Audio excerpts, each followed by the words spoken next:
বিশ্ব রাজনীতির সবচেয়ে আলোচিত এবং বিতর্কিত প্রশ্নগুলোর একটি, যুক্তরাষ্ট্রের পররাষ্ট্রনীতি কি আসলে ওয়াশিংটনে তৈরি হয় নাকি এর সুতো বাঁধা থাকে জেরুজালেম আর তেলাবিবে? বিশ্বের একমাত্র পরাশক্তি কি সত্যি ক্ষুদ্র একটি মধ্যপ্রাচ্যের দেশের দ্বারা পরিচালিত হচ্ছে, নাকি পুরো বিষয়টি শুধু সামরিক ও কৌশলগত স্বার্থের হিসাব নিকাশ?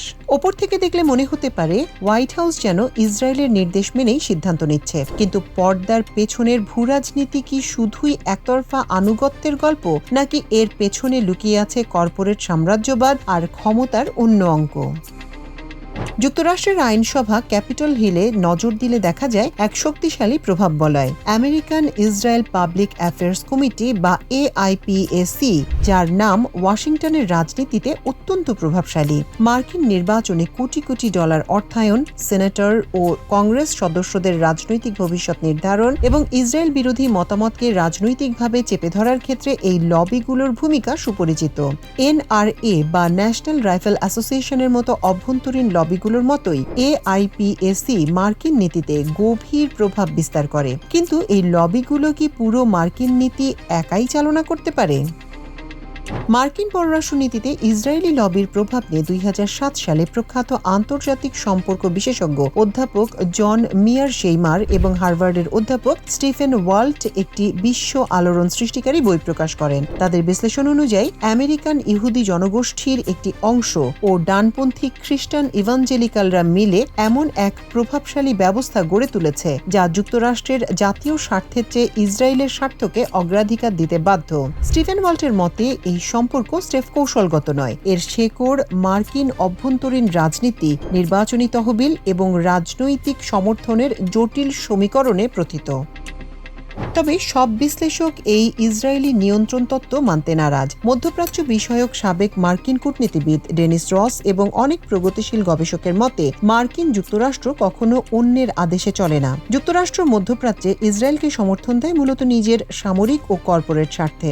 সাবেক মার্কিন প্রেসিডেন্ট জো বাইডেন একবার নিজেই বলেছিলেন, ইসরায়েল যদি না থাকত, যুক্তরাষ্ট্রকে নিজের স্বার্থেই একটি ইসরায়েল বানিয়ে নিতে হতো। অর্থাৎ মধ্যপ্রাচ্যের তেল সম্পদ, সামরিক আধিপত্য এবং কৌশলগত রুট নিয়ন্ত্রণে রাখতে ইসরায়েলকে ওয়াশিংটন ব্যবহার করে তাদের অডুবন্ত বিমানবাহী রণতরী হিসেবে।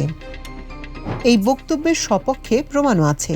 ডোনাল্ড ট্রাম্পের মেয়াদে কিংবা সাম্প্রতিক সময়ে লবিস্টদের প্রচণ্ড চাপ সত্ত্বেও মার্কিন প্রশাসন কখনোই এমন কোনো চূড়ান্ত সিদ্ধান্ত নেয়নি যা মার্কিন সামরিক বাহিনী বা পেন্টাগন নিজেদের জন্য ঝুঁকিপূর্ণ বলে মনে করে। উদাহরণস্বরূপ, ইরান সংঘাতের ক্ষেত্রে লবিস্টরা কঠোর ব্যবস্থার তাগিদ দিলেও মার্কিন প্রেসিডেন্টরা শেষ পর্যন্ত যুক্তরাষ্ট্রের নিজস্ব জাতীয় ও অর্থনৈতিক নিরাপত্তার কথা চিন্তা করেই পদক্ষেপ নিয়েছেন।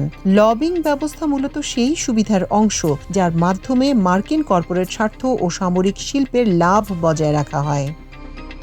তবে সাম্প্রতিক বছরগুলোতে, বিশেষ করে সাম্প্রতিক গাজা যুদ্ধ এবং ইরান সংকটের পর মার্কিন রাজনৈতিক প্রেক্ষাপটে এক বড় ধরনের পরিবর্তন লক্ষ্য করা যাচ্ছে। ডেমোক্রেটিক পার্টির ভেতরেই এখন ইসরায়েল নীতি নিয়ে অভূতপূর্ব মতভেদ তৈরি হয়েছে। তরুণ প্রজন্ম, প্রগতিশীল ডেমোক্রেট এবং বিশ্ববিদ্যালয়ের শিক্ষার্থীরা খোলাখুলিভাবে ইসরায়েলকে শর্তহীন সামরিক সহায়তা দেওয়ার বিরুদ্ধে অবস্থান নিচ্ছেন। রাজনৈতিক বিশ্লেষকদের মতে AIPACর মতো লবিগুলোর ঐতিহ্যবাহী প্রভাবে এটি এক ঐতিহাসিক ধাক্কা। সুতরাং ইসরায়েল কি যুক্তরাষ্ট্রকে নিয়ন্ত্রণ করে? এই প্রশ্নের উত্তর এক কথায় হ্যাঁ বা না দিয়ে দেওয়া সম্ভব না।